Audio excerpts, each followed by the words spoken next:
Hi, I'm Eric from Alpha Power Solutions, and today we're talking about power factor correction, return on investment. So, or the payback period of an investment in power factor correction. That's what CFOs and financial managers actually want to see before they decide to proceed with a power factor correction solution.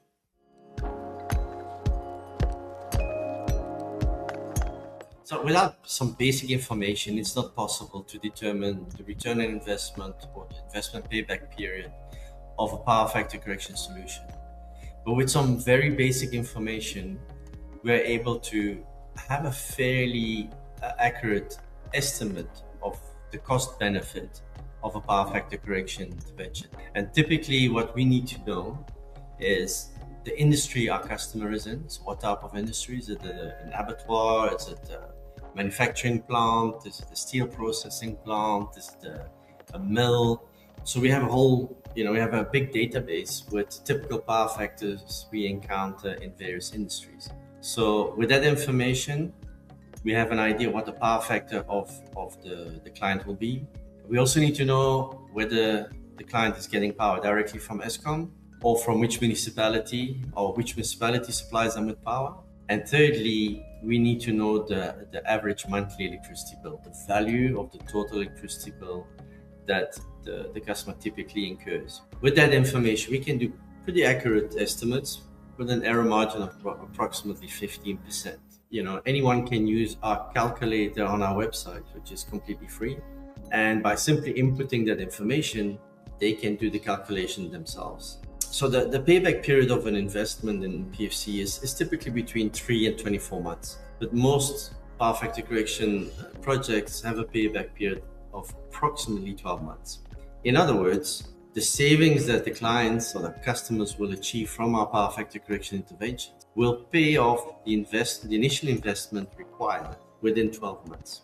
Now, if you take in consideration that the minimum life expectancy of a power factor correction panel is at least 10 years with minimal maintenance, our customers would really struggle to find any other investment they can make which yields such an attractive and guaranteed saving. So once the information of the load profile of the customer is known, then the projections of the future savings really depend then simply on the customer making sure the equipment is maintained so it carries on operating. And maintenance is very simple. It's basically housekeeping, cleaning, making sure that the systems remain clean. But other than that, there's really nothing else that needs to be done, other than maybe once in a while, every year or so as well, do an infrared scan. So anyway, what I'm trying to say is that the life cycle costs of that equipment is extremely low. And the only unknowns will be the future tariff increases that the municipalities of Eskom will implement, and whether or not the company will continue to operate at the same levels. What I'm trying to say, for example, if a factory for whatever reason stops producing or reduces production by 50% for whatever reason, then the savings that they will achieve will also reduce by 50%.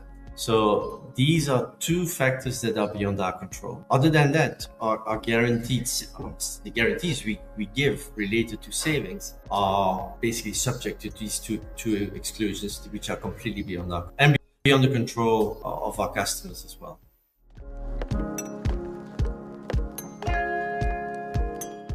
The initial investment really is all about determining the load profile and the installation constraints of the proposed solution. So if the customer doesn't have his own load profile information, so how he uses power and in what quantities, we need to go to site and basically install a recorder. We typically leave on for a week, and then we'll produce a report based on the requirement that we then identify. We determine the installation constraints. So there is a certain cost associated with this. Then obviously there is the implementation of the solution. There's a number of factors that determine the quality of the cost of that equipment. So it's all related to quality and the level of sophistication that is required. Then you have the annual service costs, which are quite minimal. And then finance costs, if applicable. So if the customer has to go and borrow money, pay for that investment, obviously then the interest charges need to be added to the life cycle cost of the equipment. Well, there's typically four areas where power factor correction equipment or solutions will have an impact on the electricity. First, it will be on the maximum demand charges. Now, basically, what that entails is that the utility company measures the highest amount of power used in a 30-minute window, an average within that 30-minute in the billing month, and so the actual month being billed. So that would be the first one. The second one is the network access charge, which is the same principle as the demand charge, but it is related to the highest amount of power used in the preceding 12 months. It must be noted that not all municipalities charge. Then power factor correction equipment will also reduce the amount of reactive power consumed from the grid. Now, in its simplest term, is basically reactive power is all the power that an installation will draw to make magnetic. And for that, you don't need a utility. You can make it power factor correction. So by installing power factor correction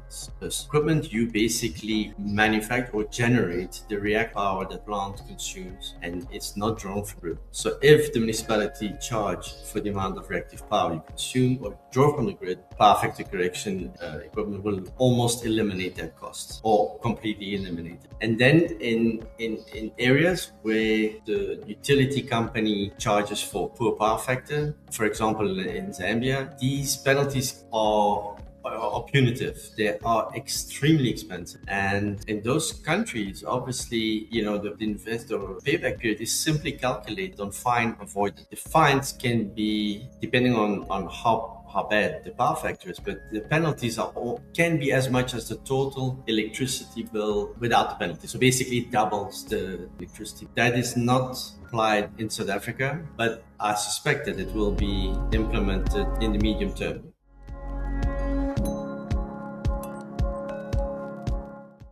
So typically, and the most influential factor is probably the tariff that the customer is being billed on. So for example, as you know, power factor correction reduces the kVA that an installation draws from the grid. Now, power factor correction equipment reduces the amount of kVA that the customer is drawing from the grid. So if that unit, that kVA, is charged at 35 Rand, or which could be an Eskom customer, or it's billed at 650 Rand, like for example Mfuleni, obviously the amount of savings are significantly higher for a customer that's being billed at 650 Rand per kVA compared to a customer who's being billed at 35 Rand per kVA. Then the type of industry, so not all industries need power factor correction equipment to the same extent. A mill, being a sawmill, a flour mill, will have a much worse power factor than, for example, a hotel. So the opportunity for savings in a mill are significantly higher than for a hotel. Another aspect that can influence the payback period is whether or not the system needs harmonic blocking reactors. The sophistication level required, specifically here I'm talking about the speed at which the power factor correction needs to operate. The more sophisticated the requirement, obviously the higher the cost. Whether the system requires a low voltage or a medium voltage solution.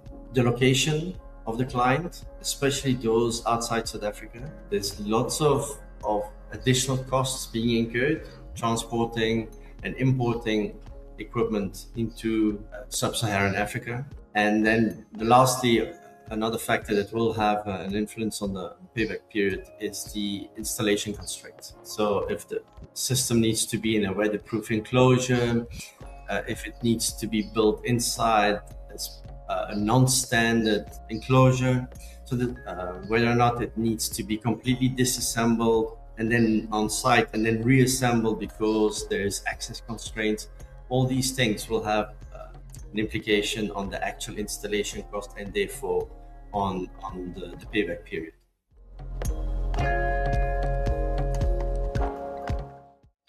So over the years, we've developed analogies of how power factor and power factor correction operates. It's not easily understood, even for people that have expertise in electricity. If they're not confronted with these technologies, it can sometimes be problematic. So we've experienced that, the decision makers in businesses are typically financial people, and we understood that we had to find analogies to help understand the system and how it operates and how savings are achieved. These analogies can be found on our website, but it's typically, related to a horse pulling a cart on a railway line or beer glass with foam on. So if you'd like to see more about these analogies, they're represented on our website. What also gives financial and general management in the decision-making process is that we can guarantee the same. It's absolutely possible to do that. It's not complicated at all.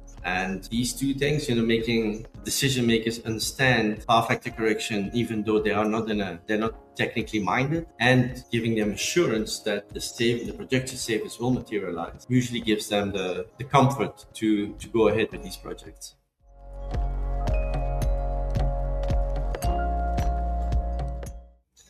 So power factor correction has an extremely long life expectancy. We're talking minimum 10 years. And we've seen systems out there that are 30 years old and still working fine. The trick is to do minimal services to these machines, these installations. Because there's no moving parts, it's all about housekeeping issues.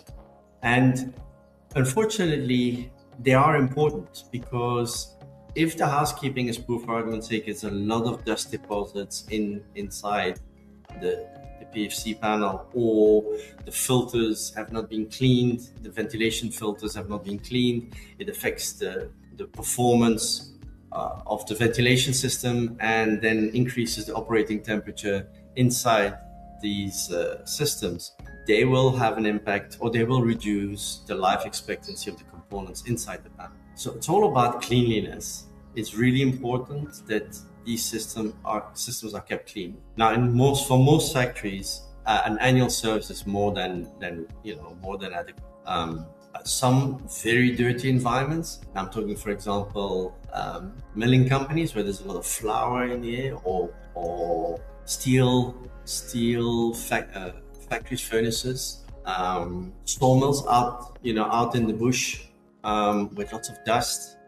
All these sites, will have to service their equipment more frequently. There is nothing complicated about servicing these systems. It's very basic. It's about removing contaminants and to carry out an infrared scan on all the components while the system is in operation. That's typically all that needs to be done. But it's often neglected. And even in factories with sophisticated maintenance programs, we are asked to come and service that type of equipment because of the lack of understanding of the equipment by the maintenance crews.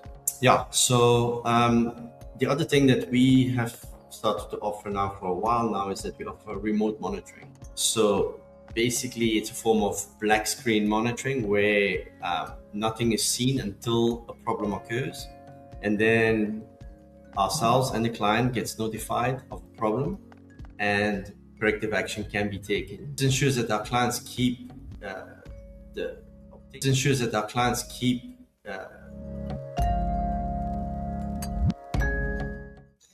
So power factor correction has an extremely long life expectancy. We're talking minimum 10 years.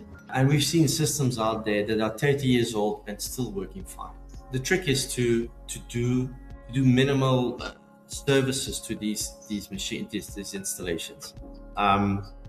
Because there's no moving parts, it's all about housekeeping issues.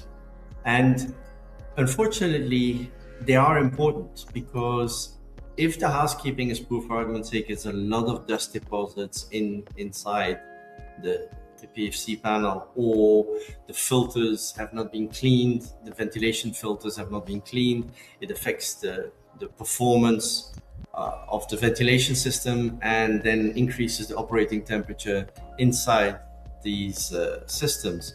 They will have an impact, or they will reduce the life expectancy of the components inside the panel. So it's all about cleanliness. it's really important that these systems are kept clean. Now, for most factories, an annual service is more than adequate. Some very dirty environments. I'm talking, for example, milling companies where there's a lot of flour in the air, or steel factories, furnaces, sawmills out in the bush, with lots of dust. All these sites, will have to service their equipment more frequently. There is nothing complicated about servicing these systems. It's very basic. It's about removing contaminants and to carry out an infrared scan on all the components while the system is in operation. That's typically all that needs to be done. But it's often neglected, and even in factories with sophisticated maintenance programs, we are asked to come and service that type of equipment because of the lack of understanding of the equipment by the maintenance crews. Yeah, so the other thing that we have started to offer now for a while now is that we offer remote monitoring. So basically it's a form of black screen monitoring where nothing is seen until a problem occurs, and then ourselves and the client gets notified of the problem and corrective action can be taken. This ensures that our clients keep obtaining the monthly savings that we've projected. Well, thanks for watching. If you found this helpful, please like and subscribe. There's a blog with more info linked in the description below. So if you want to see how much you could save, well, try our free power factor calculator at alphapowersolutions.co.za/calculator.